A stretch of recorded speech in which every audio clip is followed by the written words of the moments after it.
Buenas noches, Doc. ¿Cómo estás? ¿Cómo está la audiencia? Muchas gracias por escuchar y muy bueno el programa. Bueno, soy Marcelo Rojas de Mendoza, Argentina. Y en esta ocasión les traigo nuevamente una historia completamente verdadera.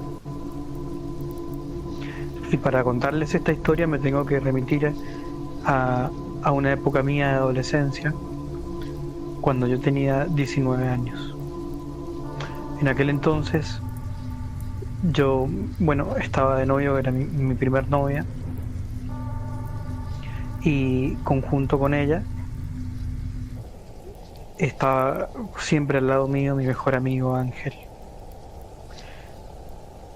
Ángel, Magalí y yo, Marcelo, pasábamos largos días, largas noches, compartiendo momentos. Éramos tres amigos inseparables, diría yo.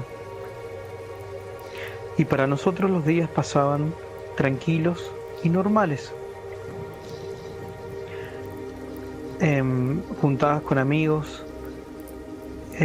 algunas salidas, muchas caminatas. En aquellos años podía salir uno a caminar, bueno, ¿cómo contarte? Eran tiempos mucho más seguros. Las salidas nocturnas eran normales y siempre estaba todo bien. Se disfrutaba mucho de la noche en aquellos tiempos. Nuestras salidas de fin de semana, algunas salidas eran algo distinto porque nos juntábamos a ver películas de terror. ¿Cómo funcionaba esto? Salíamos a las 2 de la mañana de casa de mi novia y llegábamos a mi casa y nos poníamos a ver unas 2 o 3 películas de terror.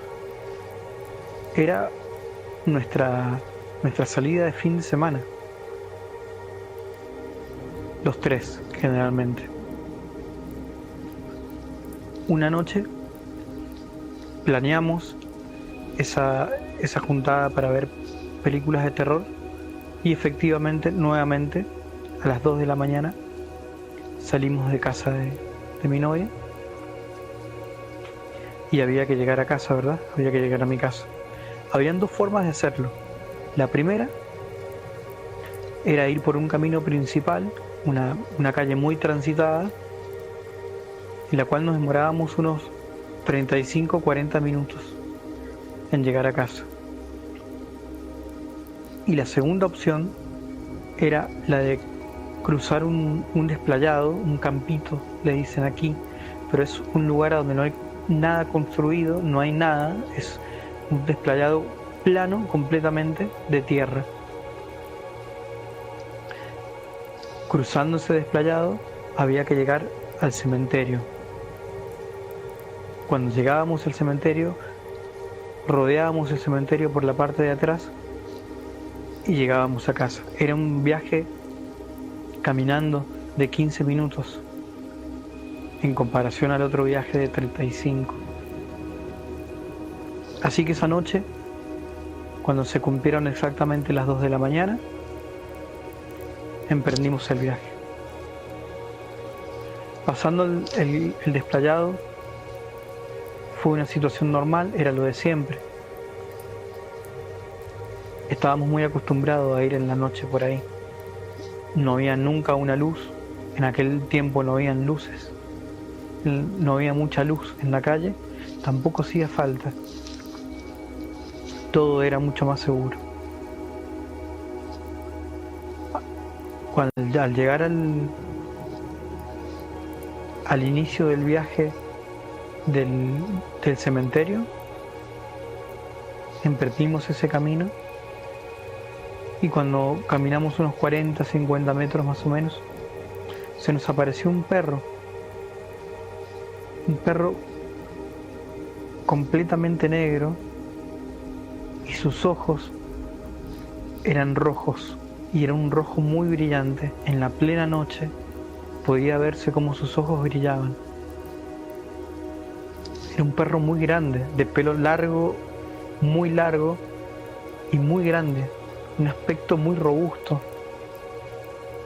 Y recuerdo que el inicio de ese camino comenzaba con un sauce muy grande.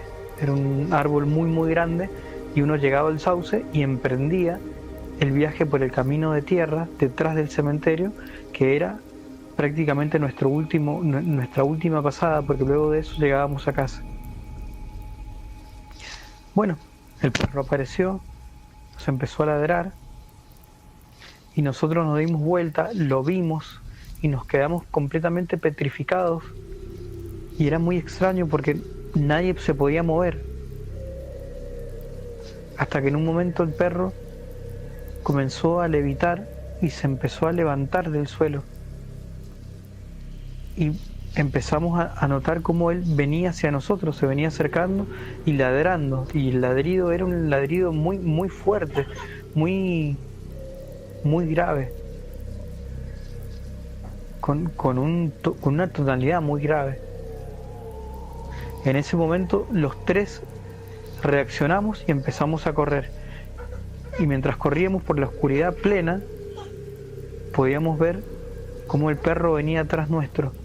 En un momento ya no miramos más para atrás y lo único que hicimos fue correr. Cuando terminamos todo el camino del cementerio, el perro había desaparecido. Pero nunca más ninguno de los tres olvidaremos ese momento. Siempre nos preguntamos qué fue, cómo pasó, y es una historia que quedó siempre y va a quedar siempre en el recuerdo de la memoria de cada uno. Ese día el viaje fue mucho más corto de lo normal. Muchas gracias, Doc. Gracias a todos.